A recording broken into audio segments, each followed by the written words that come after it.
West Indies Cricket, Caribbean Cricket Podcast. West Indies Cricket, Caribbean Cricket Podcast.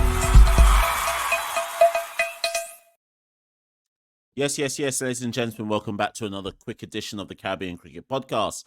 I'm on half the Caribbean Cricket Podcast, Machel St. Patrick Hewitt, and in this particular episode, we just want to look at a review of the West Indies Women's T20 World Cup campaign, and as the kind of title of the video says, now what? Where do we go from here? Because I think often what you find, particularly amongst West Indian cricket aficionados, is, and I'm going to keep it real, I'm going to keep it a buck here. I think a lot of people lock into the West Indies women's team when it is time for a major championship. And then to varying degrees, people talk, usually I think just generally about the little bits and pieces that they do know. There aren't many people in the region that focus properly on the development of the women's game within the region. Knowing who Hayley Matthews is, Deandra Dottin and Stefani Taylor, that's not a substitute for focusing on the women's game. And I think there's quite a lot of deep questions that need to be asked about the women's game in the region, some of which I'll get onto in this particular episode. But we can't just go from tournament to tournament and doing deep dives on how the West Indies women got on without asking kind of key questions about the state of the women's game in the territories and in the region at large and in general. But first things first, let's talk about the tournament itself. And by that, I don't mean let's go over game by game, but just in general. The West Indies women were not expected to get to the World Cup semi-finals, the T20 World Cup semi-finals. I think the stat was it was the first semi-final in this format of the game since 2018. And they overachieved. They massively overachieved. And people saw the group with them, South Africa, England, Bangladesh and Scotland. I think everyone accepted, yeah, we'll beat Bangladesh and Scotland. I don't think that was ever in doubt. But there was a kind of expectation that we might come unstuck against South Africa and that we'd definitely come unstuck against England. When we lost the first game to South Africa, I think most people just naturally assumed, well, we're not going to beat England, are we? Because, again, I can't remember the exact stat. Was it 13 games the West Indies have in a row where West Indies haven't been able to beat England? So that in some ways, that defeat of England was almost like the final for West Indies women in and of itself. Got them into the World Cup semi-final. And I think they'll be bitterly disappointed that they weren't able to make it to the final. Once they were in the semis, I think if they had been given that chance again, what was it New Zealand set? Was it 1-2? What did New Zealand set? Was it 1-4? I can't even remember now, people. Let me just check. I want to make sure that I've got this completely correct here. Right, that's it. I thought it was 1-2 something. So New Zealand women set West Indies 128 for 9. I think 99 times out of 100, West Indies women would have taken that at the halfway stage and just assumed and hoped that one of the kind of top dogs would play a big innings or a long innings, and that would essentially take most of the drama out of the chase. As it was, West Indies women lost by 8 runs to New Zealand, and New Zealand went on to be champions of that T20 World Cup, defeating South Africa in the final. So we'll get this straight off the bat then. It was a positive World Cup. They overperformed. They did better than expected, and they are to be completely applauded for that. Yes, some disappointment about the final, but in general, they're to be applauded. So I've picked out, like I always like to do in these type of videos, 5 kind of key talking points I think it's worth discussing. As usual, for those of you who care about the cricket, get in the comments below. Let's cheer it up. Anybody listening from Cricket West Indies, I'm fine to come to I'm coming to Antigua next week. Let's sit down and let's chew this up, people. I've got more to offer than just talking the talk on a podcast. I'm an ideas guy. Anyways, so talking point number 1 was the new talent. I thought we saw some inklings of what I've always asked for in women's cricket in the region, which is that people get dragged along in the slipstream of Hayley Matthews. Now, obviously, Deandra's come back as well, and obviously we've got Stefana's experience as well. And we saw some performances. So Zaida James contributed with the bat, particularly in that, I think it was the last game against New Zealand. We saw some all-round contributions from her. Kiana Joseph, we saw her hit some sparkling innings at a great strike rate, 121 through the tournament at the top of the innings. So we saw some good performances from her. I thought Aaliyah Elaine bowled some. Yes, she didn't take a lot of wickets, but I thought she bowled some good spells across the tournament. Ashmini Munasar, she didn't take any wickets, but it was good to see her getting some exposure across the tournament as well. So if we just take those names that I've kind of just said, even Mandy Mangru, she didn't bowl, but she got a game. She featured, so it was good to see in this tournament some of the younger players get a chance. And I don't mean get a chance in the sense of, oh, you can play in this dead rubber type, get a chance, as in tactically picking them because it was felt that was the right person to pick in that moment in time. This will stand, hopefully, players like Joseph, players like Aaliyah Elaine, players like Munasar, players like Mangru. Hopefully, this stands them in some good stead for the upcoming World Cups. We've got the ODI World Cup next year, but then there'll be obviously another T20 World Cup. These are the type of players that Zaida James as well, sorry. These are the type of players that are going to have to learn to contribute more consistently if the West Indies women's team is going to elevate beyond Hayley Matthews and Deandra Dottin and to an extent Stefani Taylor, and hoping that they can do something. So it was good to see some sprinklings of new talent across the tournament that gave us a bit of encouragement that if we can just develop them properly over the next 18 months to 2 years, we might be able to build a wider pool of competitive talent at the top level. So that was good. Second thing that was impressive about this World Cup was obviously the return of Deandra Dottin.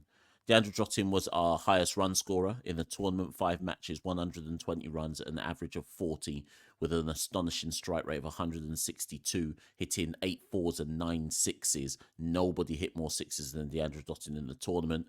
It's so good to see Deandra back out of retirement and feeling like she's mentally in a good place to re-contribute to West Indies cricket. She's still only 33 years old, so still plenty of stuff that we can get out of Deandra Dottin. Hopefully as well some franchise teams around the world re-engage with Deandra Dottin, because she is a franchise player. She should be, if there are going to be women's franchise competitions around the world, Deandra should be a lock for every single one, provided she wants to play in it.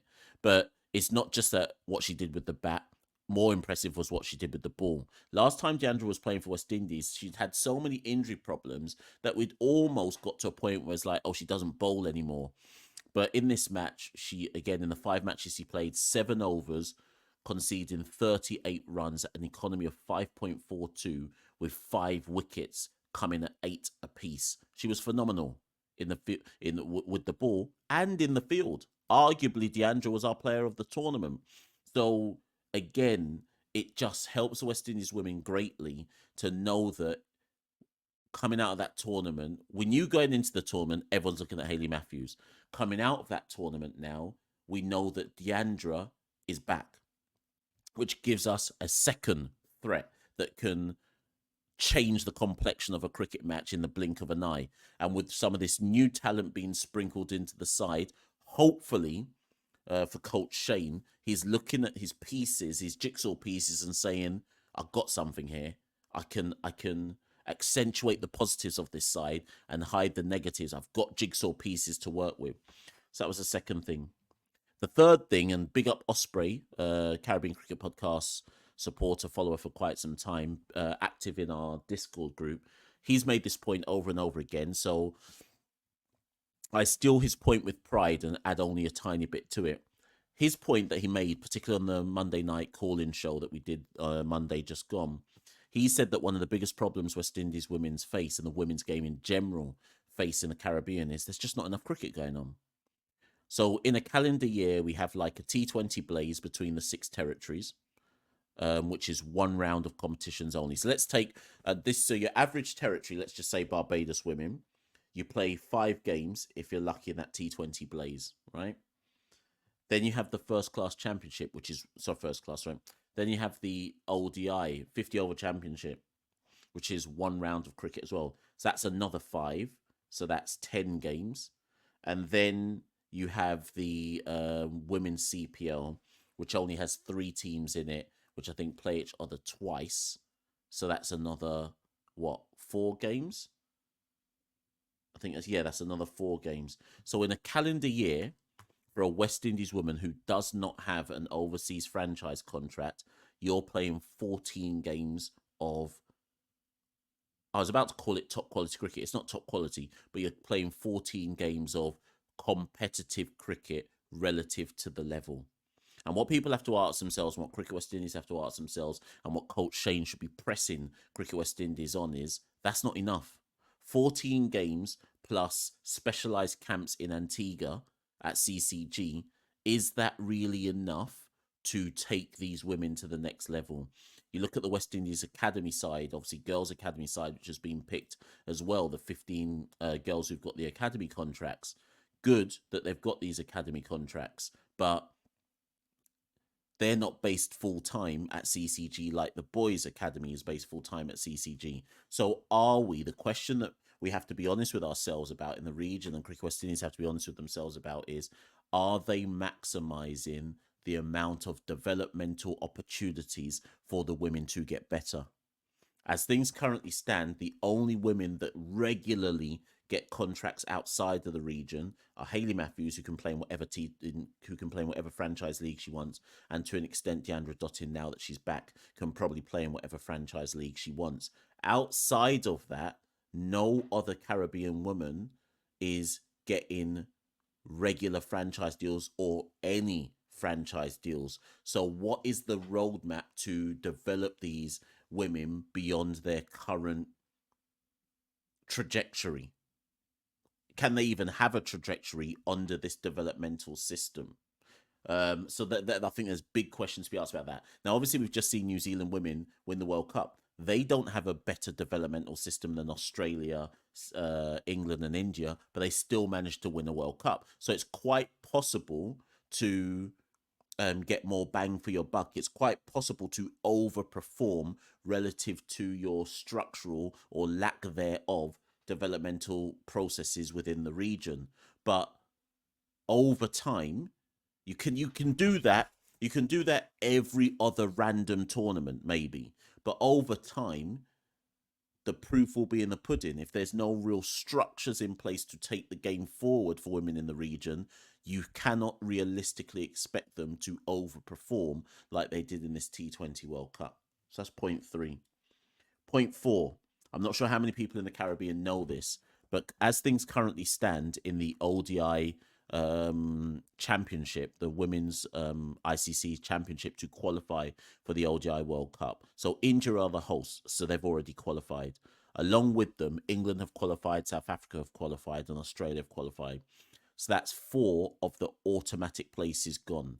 There are 2 more automatic places which will go to the next 2 highest teams in that ICC Women's Championship. Let me see if I can share my screen, because I think some of you, unless, again, if you're not following women's cricket, it's quite possible that you don't know what I'm talking about. So let me just share this. So if you look on the screen here, you'll see that as things currently stand, West Indies are 8th in the ICC Women's Championship to qualify for next year's 2025 Women's Cricket World Cup, the 50 over variety. For West Indies to get there automatically, they would have to end in the top 6. They would have to end above one of Sri Lanka and one of New Zealand. West Indies women have 6 games remaining. They have 6 games remaining in order to try and overtake Sri Lanka or New Zealand. In those 6 games, they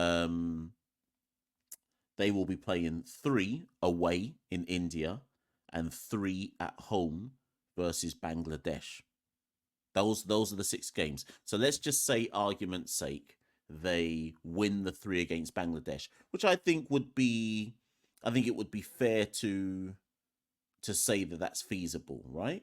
So let's say we win the 3 versus Bangladesh. Is it 2 points per win? I presume it is. So that would take us to 20 points. that only takes us above New Zealand. New Zealand obviously have their own games left to play. So what we would need to do realistically is we'd have to win probably. See, it's just I don't think it's feasible. I think the only I'm gonna just basically break it down for people. The only way West Indies women probably qualify for the World Cup automatically from here is they have to sweep Bangladesh and they have to sweep India, more than likely, or at least win 2 out of 3. It, I would be shocked if that happens. I'm not saying it's not possible, but I would be shocked if that happens. So the point I'm making to people is we're probably gonna have to head to the Women's Cricket World Cup qualifier.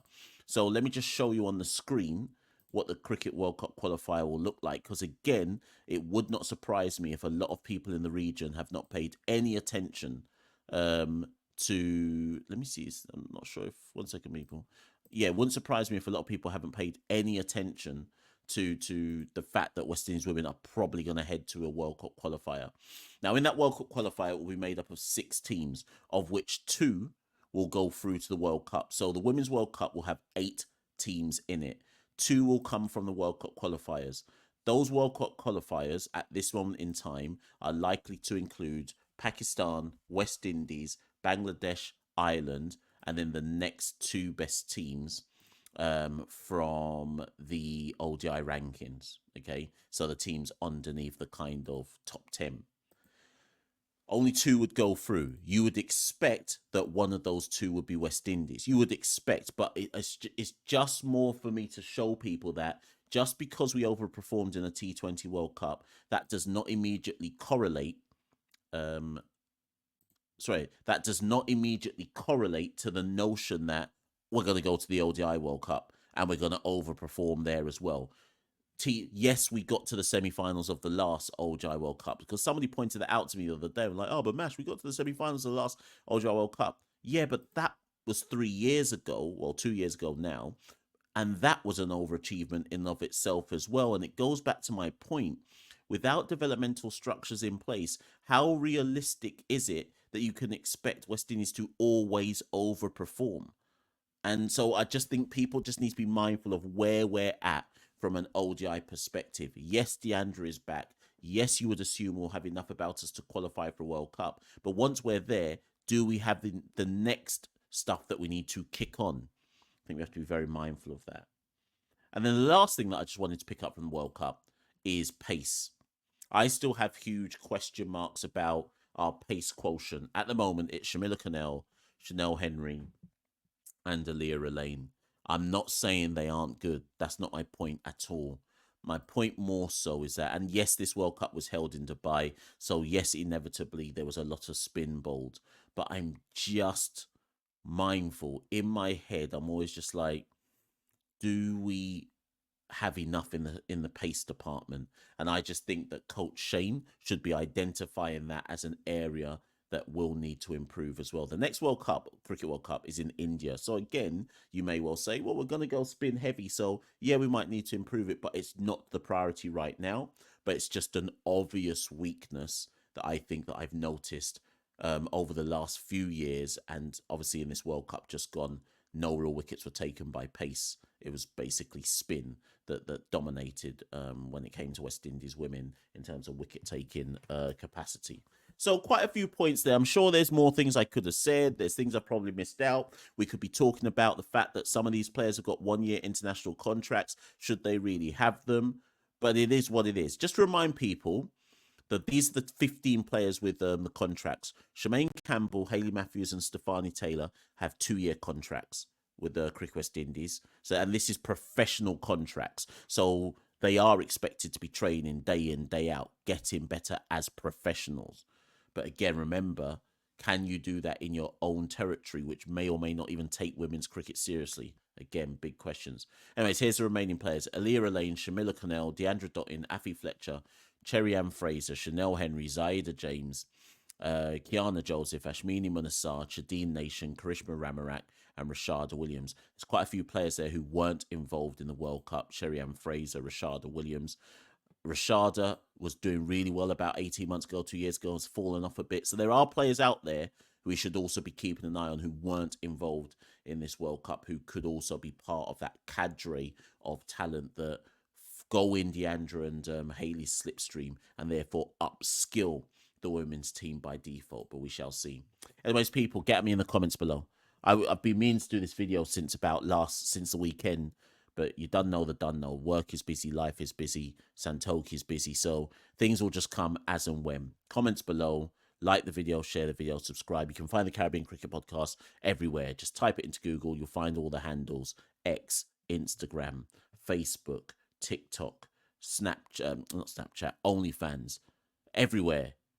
You'll find the Caribbean Cricket Podcast. Just Substack, just search, and there'll always be something for you to read, watch, etc., and engage with. If you'd like to support the Caribbean Cricket Podcast, head to www.patreon.com/CaribCricket. Every little bit helps keep the show on the road. And lastly, as I keep saying to people, I will be out in Antigua this time next week. I will be in Antigua, and it, again, not fully confirmed yet, but may well be doing some commentary for the first ODI and second ODI, so look out for that.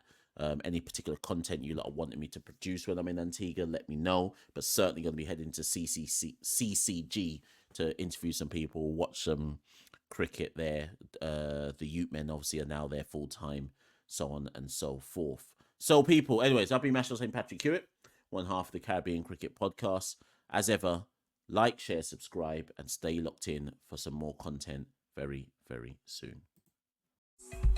West Indies Cricket, Caribbean Cricket Podcast. West Indies Cricket, Caribbean Cricket Podcast.